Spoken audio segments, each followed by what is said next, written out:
click it on there? No. So the challenge to them was, let's take out all this faffing around where you personalize your experience on the site and you select from drop-down menus and just get into the product quickly. And the other thing was to imbue their products with personality, because Adidas, like every company, has a big distressed inventory problem. They design thousands of shoes a year, and most people buy 2 or 3 different pairs. So they wanted to get more variety out there. Now, it's impossible to give a shoe personality, especially if the Adidas catalog just says, this is a black size 10 basketball shoe. There's the personality in that. So what we did was we analyzed 80 Adidas brand ambassadors and the products and things that they wear and endorse. And then as consumers came onto the social platform, we analyzed their personality in real time and matched them to a brand ambassador. So that's the first thing, is like, you'll like this person, check out the clothes they wear. Maybe you wouldn't spot that on the rail, you wouldn't see it on the website, but you see it on someone, you're like, oh, that's cool, that's a really nice garment.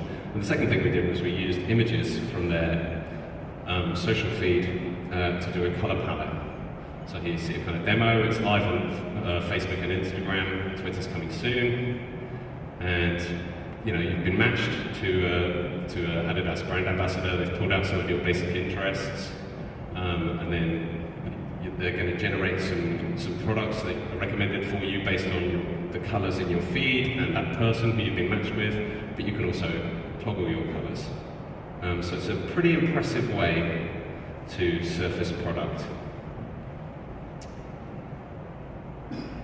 And Adidas like that so much, they're going to use it in the Originals campaign, they're using it in the sportswear campaign, and it's coming to Europe soon. So the last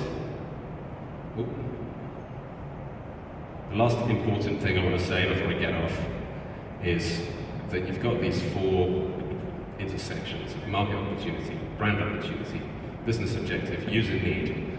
They come together extremely rarely in the life of a person.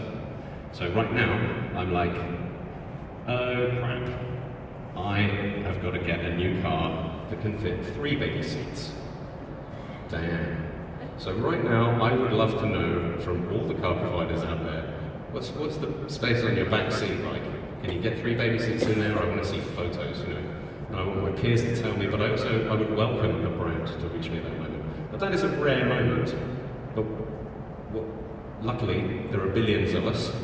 So these very rare moments are happening thousands of times a minute. And what using artificial intelligence allows you to do is to pick up on those moments and to interact at exactly the right moment.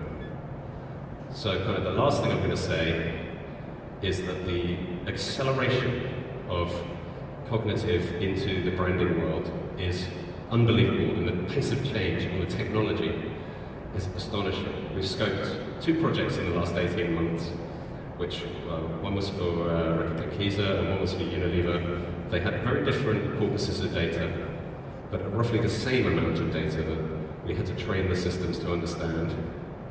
And the Durex one was a 9-month process. The Unilever one was a 1-month process.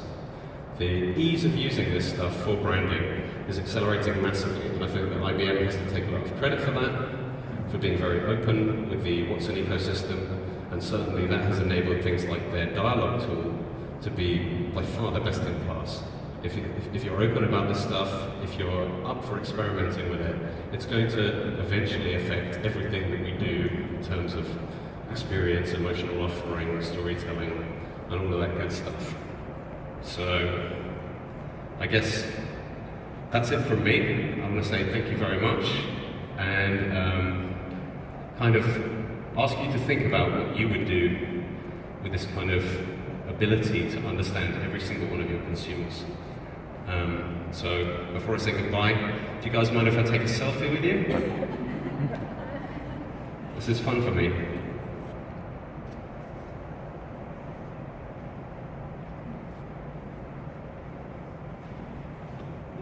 Say hey. Cool, thank you so much. Kitos.